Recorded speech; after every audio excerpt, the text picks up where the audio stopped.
Copra, written and illustrated by Michel Fiffe, is one of the best superhero action series you are probably not reading, although you should be. What is Copra? Well, to be honest, it looks and reads like Suicide Squad fanfiction centered around the John Ostrander era, which is arguably the best era. But that statement is far too dismissive, and it doesn't acknowledge just how good and unique the series became. It may have been inspired by Suicide Squad, but it definitely evolved into its own beast in a very short amount of time. Copra's spiritual beginning was the comic Death Zone, published in 2012.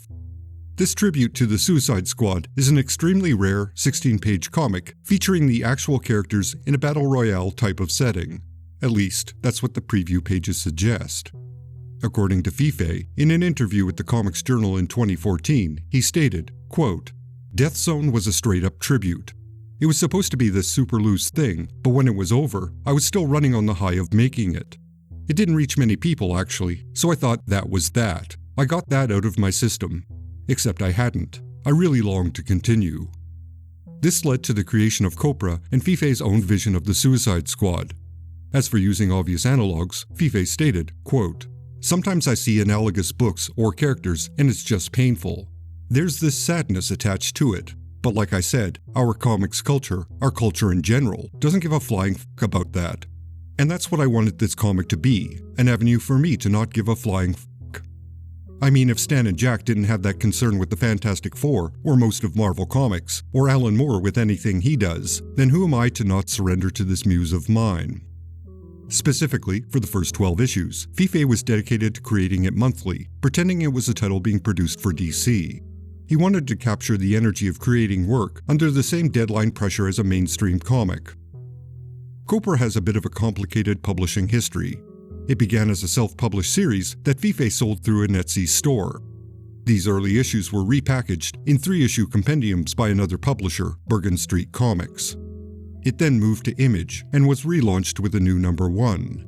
And, finally, due to the recent pandemic and the distribution challenges that presented, Copra returned to being self-published.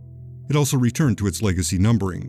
So for those collecting the single issues, it's a bit of a confusing mess.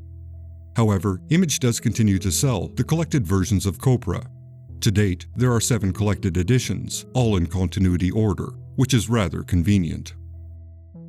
All of the main characters are based on other pre-existing characters, but it's not restricted to characters that appeared in the original series. It's a mashup of characters from both Marvel and DC. Some are quite recognizable, such as Doctor Strange, Clea, and Deadshot, while others, such as Vixen, the Punisher, and Count Vertigo, are less recognizable. Although, if you're familiar with the 80s series, or comics in general, odds are you'll spot the analogs immediately. It should be noted, while the foundation of the main cast is other characters, they are or they become unique creations. They aren't simply pale copies of other popular heroes. This is one of the reasons why the series isn't generic fan fiction. The majority of the villains look like they were designed by an OMAC-era Jack Kirby while he was on some powerful hallucinogens. They are weird and disturbing in all the right ways. The 2 early major villains, Vitus and Dee Dee, have a very body horror edge to them. They are distorted or perverted versions of humanity. They are functionally unrecognizable as anything familiar. It's as if their evil intentions have manifested in their physical form, turning them into grotesque, unnerving representations of mankind. Page layouts can be somewhat experimental at times, and they are reminiscent of the early, best days of American Flag. Although, for the most part, the layouts are very traditional. Perhaps the appeal of the comic is whether one likes the overall aesthetic, because the art style is quite distinct, and the color palette is equally unique. The bold, inked brushstrokes, mixed with pencil crayon accents, does make it look like it was produced exclusively as outsider art. While skillful, it does look a bit unrefined, which isn't a criticism. The unpolished edge gives it a certain energy. It projects the sense that the creator is excitedly putting down everything they have on every page. There's a noticeable urgency of expression. Put another way, the creator can't wait to put the ideas in their head onto the page, and they don't want to spend hours or days refining that image because they have so many other ideas waiting to come out.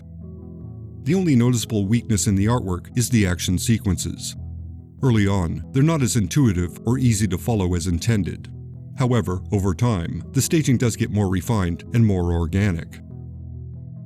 In my opinion, the writing is very strong. Early on, especially in the first few issues, the plot is very busy, perhaps too busy. That's because a lot has to be set up and established, such as the team being decimated by the bad guys, then being labeled outlaws for going on a rogue mission, and, finally, determining the importance of a skull with an otherworldly shard embedded in it. There's a lot of history and backstory that is suggested but not revealed.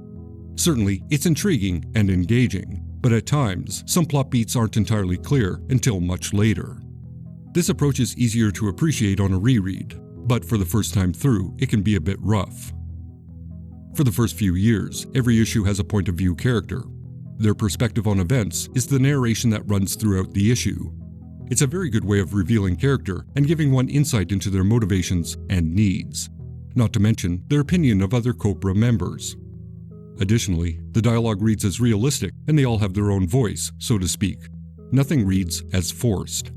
There is a good organic flow to all thoughts and interactions. The dialogue greatly assists in grounding the series, because visually, the series looks very weird, but the easily identifiable motivations, thoughts, and observations offset an otherwise abstract experience, which is a highly pretentious way of saying it looks strange, but it reads like a straightforward action story. Overall, Copra has the feel of an 80s action comic, but it's filtered through a modern lens, with any sense of nostalgia stripped away.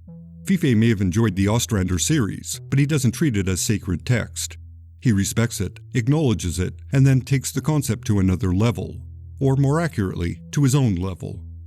In some respects, what Fiffe does is reminiscent of Alan Moore's approach to comics in the 80s. Repeatedly, Moore took a concept, refined it, and ground it into its own new reality, without erasing the legacy that preceded it. Fiffe does this with the spirit of the 80s series.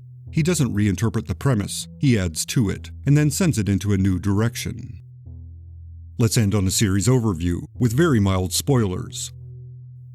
Round 1 is the introduction to the premise. Copra is a black-budget, oddball mix of criminals and dangerous outsiders working together on secret missions. The leader, Manhead, has assembled the team for a rogue mission. They are to retrieve a skull with an otherworldly shard embedded into it. However, their mission is foiled by Vitus, a former Copra member. Vitus steals the skull and uses its power to destroy a nearby town. Copra is publicly blamed for this destruction and find themselves hunted by every mercenary in the country. Copra attempts to defeat Vitus and clear their name. Round 2 finds the team going to another dimension, to the homeworld of their teammate, Rax, and to the place where the otherworldly shard originated. Meanwhile, Vincent the Sorcerer struggles to keep the bridge between worlds open so the team can leave when they're done. We also learn about Project Okazon, and during the mission, the team lose their teammate, Guthie. Vincent also becomes trapped between two worlds. Round 3 is a series of interludes focusing on various members of the team. Basically, it's what the team does after a mission, when they have time for their own lives. The best of which focuses on Patrick Dale, the armor-wearing young man, known as Whir. That issue seems like a slice of life, Love and Rockets type of episode, but it takes an unexpected turn that's dark and lovely. Round 4 is a split narrative. Part of it focuses on Lloyd hunting Boomer to get revenge. The other part is the team taking on a mission that turns out to be a setup. Their base is invaded, and they barely survive the ordeal. At this point, it's difficult to summarize the events without massive spoilers. Many of the small details revealed in the first 4 volumes are developed in the 5th, which leads to a conclusion in the 6th. So for those that may be interested in the series, I will leave them to be discovered. I can only mention it has a distinct New Gods edge to it, with a slight touch of Ragnarok from Thor. In other words, it's a pastiche of big ideas and cosmic threats from Jack Kirby. I wouldn't call it a tribute like the Mr. Miracle miniseries written by Tom King, but Kirby's work was definitely an inspiration. Again, I'd like to get more in depth and explore the details, but I'd rather not spoil it for anyone interested in reading it on their own, which I do recommend for anyone looking for a good superhero adventure with amazing artwork and some rather solid writing. As far as I can tell, it doesn't have a message or an agenda other than being a hardcore action tale with well-developed characters. All that's left to say is thank you for watching, or listening, whatever the case may be. Additional thanks to all my fine supporters on YouTube and Patreon. I'm still struggling to hit my goal of being able to do this full time, and possibly to do longer or more videos per week. So if you can help, please do. Extra special thanks to Big Ounce, Phil Sagan, Corey Drew, Alexa Zernish, Brian Deaton, Johnny Lim, Steve White, Taylor Dull, and Matt Marino. You are all justified and ancient. Hey look, a playlist. Check it out for a variety of fine video products. Until next time.